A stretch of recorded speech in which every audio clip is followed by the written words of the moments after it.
এই মুহূর্তে পাওয়া আপডেট বাংলা সংবাদে আপনাদেরকে স্বাগত। শুরুতে জানাবো সংবাদ শিরোনাম। দেশ জুড়ে ভোট বর্জনের ডাক, নৌকা নেই যেখানে, ভোট নেই সেখানে। প্রহসনের নির্বাচন মানি না, কেন্দ্র ফাঁকা রাখার নতুন রেকর্ড গড়তে যাচ্ছে বাংলাদেশ। নির্বাচনের তারিখ ঘনিয়ে আসায় উৎসবের বদলে রাজপথে এখন বিরাজ করছে এক থমথমে উত্তেজনা। সবখানে এখন একটাই ঘোষণা, আওয়ামী লীগ ছাড়া বাংলাদেশে কোনো নির্বাচন হতে দেওয়া হবে না। আমরা ভোট কেন্দ্র বয়কট করলাম। এরপরে জানিয়ে দিব ওয়াশিংটনের চূড়ান্ত আল্টিমেটাম, সরাসরি হস্তক্ষেপ, 5 প্রভাবশালী এমপির চিঠিতে তোলপাড়। আওয়ামী লীগ ছাড়া নির্বাচন মানবে না বিশ্ব। ওয়াশিংটন স্পষ্ট করে দিয়েছে বাংলাদেশের সবথেকে বড় রাজনৈতিক শক্তির একটি আওয়ামী লীগকে নির্বাচনের বাইরে রেখে কোনোভাবেই একটি গ্রহণযোগ্য গণতান্ত্রিক প্রক্রিয়া সম্পূর্ণ হওয়া সম্ভব নয়। বিশ্লেষকদের মতামত, আন্তর্জাতিক গ্রহণযোগ্যতাও হারাতে পারে এই নির্বাচন। এবারে জানাবো বড় খবর, ফাঁস হলো যমুনার গোপন বৈঠকের তথ্য। দেশ ছাড়তে আগেভাগেই সমন্বয়কদের ইঙ্গিত ইউনূসের। গুঞ্জন রয়েছে রাজনৈতিক পরিস্থিতি চরম অবনতি হতে পারে এমন আশঙ্কায় ডক্টর ইউনূস সমন্বয়কদের আগেভাগেই দেশ ছাড়ার বা সাময়িকভাবে দেশের বাইরে যাওয়ার ইঙ্গিত দিয়েছেন। আসন্ন নির্বাচনকে সামনে রেখে কি হচ্ছে দেশের মধ্যে জানাবো এ সম্পর্কিত একটি বিস্তারিত প্রতিবেদন। এবং সবশেষে জানিয়ে দিব নির্বাচন হলে আওয়ামী লীগ ক্ষমতায় চলে আসবে, চলছে ট্রাইব্যুনালে জোর আলোচনা। এতক্ষণে সংবাদের শিরোনাম শুনছিলেন, এবারে জানাবো বিস্তারিত। দেশ জুড়ে ভোট বর্জনের ডাক, নৌকা নেই যেখানে, ভোট নেই সেখানে। প্রহসনের নির্বাচন মানি না, কেন্দ্র ফাঁকা রাখার নতুন রেকর্ড গড়তে যাচ্ছে বাংলাদেশ। নির্বাচনের তারিখ ঘনিয়ে আসছে, কিন্তু উৎসবের বদলে রাজপথে এখন বিরাজ করছে এক থমথমে উত্তেজনা। সারা দেশে সাধারণ মানুষের মাঝে শুরু হয়েছে ভোট বর্জনের জোয়ার। চায়ের দোকান থেকে শুরু করে পাড়ার মোড়, সবখানে এখন একটাই ঘোষণা, আওয়ামী লীগ ছাড়া বাংলাদেশে কোনো নির্বাচন হতে দেওয়া হবে না। যে ভোটে জনগণের প্রধান পছন্দ নৌকা নেই, সেই ভোটকে স্রেফ একটি আইনি প্রহসনের ব্যাখ্যা দিচ্ছে সাধারণ ভোটাররা। 12 ফেব্রুয়ারি সকালে কি তবে আমরা জনশূন্য কেন্দ্র আর অলস বসে থাকা পোলিং অফিসারদের ছবি দেখতে যাচ্ছি? এই গণবর্জন কি তবে অন্তর্বর্তী সরকারের নৈতিকতার ভিত নাড়িয়ে দিচ্ছে? কেন এই বর্জন? সাধারণ মানুষের অভিযোগ, যাদের রাজনীতি থেকে দূরে রাখা হয়েছে তারা এদেশের এক বিশাল জনগোষ্ঠীর প্রতিনিধিত্ব করে। সামাজিক যোগাযোগ মাধ্যমে ভাইরাল হওয়া হ্যাশট্যাগ ভোট বর্জন এবং প্রহসনের নির্বাচন মানি না প্রমাণ করে যে এই জেদ এখন আর কোনো নির্দিষ্ট দলের নয়, বরং সাধারণ মানুষের অধিকারের প্রশ্নে পরিণত হয়েছে।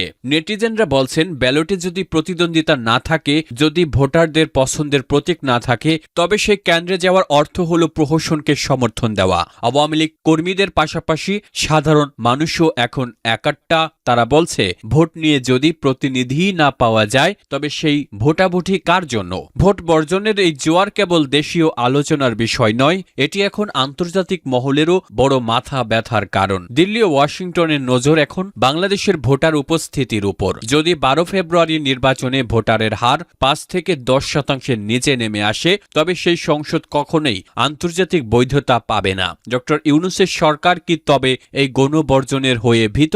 রাজপথে প্রশাসনের কঠোর নজরদারি সত্ত্বেও মানুষের না বলার যে শক্তি, তা কি শেষ পর্যন্তই জয়ী হতে চলেছে?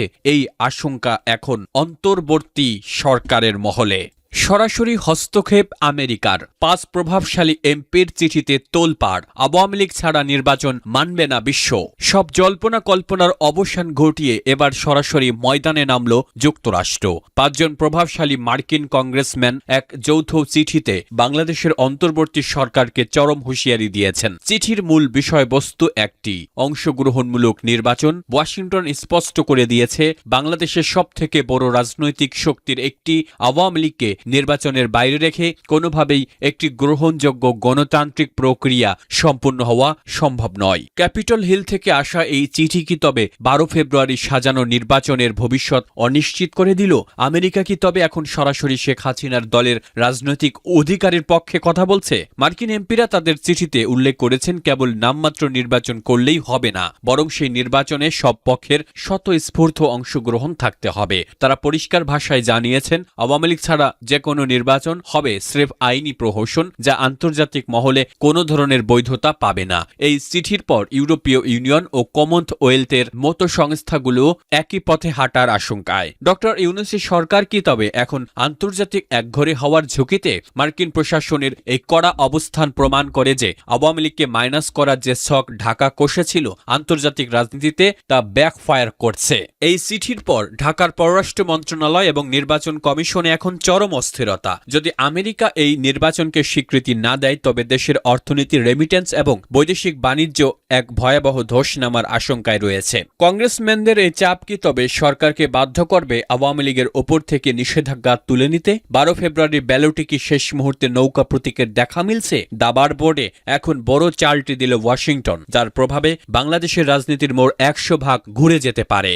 বড় খবর, ফাঁস হল যমুনার গোপন বৈঠকের তথ্য। সমন্বয়কদের দেশ ছাড়ার ইঙ্গিত দিলেন ডক্টর ইউনূস। নির্বাচনের আগেই কি তবে সেফ প্যাসেজ? দেশ ছাড়তে আগেভাগেই সমন্বয়কদের এই ইঙ্গিত কেন দিল ইউনূস সরকার? গভীর রাত, রাষ্ট্রীয় অতিথি ভবন যমুনা। যখন পুরো দেশ 12 ফেব্রুয়ারির নির্বাচন নিয়ে উত্তপ্ত, ঠিক তখনই খবর এলো এক অত্যন্ত গোপনীয় বৈঠকের। বিশ্বস্ত সূত্রগুলো দাবি করছে প্রধান উপদেষ্টা ডক্টর মোহাম্মদ ইউনূস 24-এর বিপ্লবের শীর্ষ কয়েকজন সমন্বয়কের সাথে দীর্ঘ সময় রুদ্ধদ্বার বৈঠক করেছেন। কিন্তু এবারের আলোচনার বিষয়বস্তু রাষ্ট্র সংস্কার নয়, বরং সমন্বয়কদের ভবিষ্যৎ নিরাপত্তা। গুঞ্জন রয়েছে রাজনৈতিক পরিস্থিতির চরম অবনতি হতে পারে এমন আশঙ্কায় ডক্টর ইউনূস সমন্বয়কদের আগেভাগেই দেশ ছাড়ার বা সাময়িকভাবে দেশের বাইরে যাওয়ার ইঙ্গিত দিয়েছেন। কিন্তু কেন এই আগাম প্রস্থান? ডক্টর ইউনূস কি তবে এমন কিছু জানেন যা সাধারণ মানুষ এখনো আজ করতে পারছে না? কেন এই বিশেষ ইঙ্গিত? রাজনৈতিক বিশ্লেষকের মতে 12 ফেব্রুয়ারির নির্বাচনকে কেন্দ্র করে দেশ জুড়ে যে ভোট বর্জনের জোয়ার এবং আন্তর্জাতিক মহলে চাপ তৈরি হয়েছে, তাতে বড় ধরনের অস্থিরতার শঙ্কা উড়িয়ে দেওয়া যাচ্ছে না। এমন পরিস্থিতিতে যদি কোনো বড় ধরনের রদবদল ঘটে তবে 24-এর নায়করা যাতে বিপদে না পড়েন সেজন্যই কি তবে বিদেশের কোনো নিরাপদ আশ্রয়ের বন্দোবস্ত করা হচ্ছে? ভিসার প্রস্তুতি আর দেশ ছাড়ার এই মাস্টার প্ল্যান কি তবে যমুনার সেই গোপন বৈঠকেই চূড়ান্ত হলো? এটি কি সমন্বয়কদের জন্য এক ধরনের রিলেশনশিপ এক্সিট, নাকি তারা আন্দোলনের মাঠ থেকে সরে দাঁড়াচ্ছেন? যমুনার এই গোপন বৈঠকের খবর ফাঁস হওয়ার পর থেকেই সাধারণ শিক্ষার্থীদের মনে এখন হাজারো প্রশ্ন। রাজপথে যারা জীবন দিয়েছে তাদের স্বপ্নের কি হবে? সমন্বয়কদের দেশ ছাড়ার ইঙ্গিত কি তবে 5 অগাস্টের বিপ্লবের পরাজয়? ডক্টর ইউনূস কি একাই সামলাবেন আগামীর ঝড়? কি হতে যাচ্ছে বাংলাদেশে? একদিকে দিল্লি ও ওয়াশিংটনের চাপ, অন্যদিকে রাজপথে নৌকা সমর্থকদের ফেরার হুঙ্কার। সব মিলিয়ে বাংলাদেশে কি এক ভয়াবহ গৃহযুদ্ধের দিকে এগোচ্ছে? যমুনার দেওয়াল চিরে আসা এই খবর কি তবে বড় কোনো পতনের অশনি সংকেত? রাজনীতিতে যখন গোপনে বিদায় নেওয়ার প্রস্তুতি শুরু হয় তখন বুঝতে হবে মাঠের চিত্র পাল্টে গেছে। ডক্টর ইউনূসের এই ইঙ্গিত কি তবে সত্য, নাকি এটি স্রেফ গুজব? আপনার পর্যবেক্ষণ কি কমেন্টে জানান। নির্বাচন হলে আওয়ামী লীগ ক্ষমতায় চলে আসবে কিনা প্রশ্ন ট্রাইব্যুনালের। আসামি পক্ষ চাচ্ছে মামলার বিচার কাজ বিলম্ব করতে।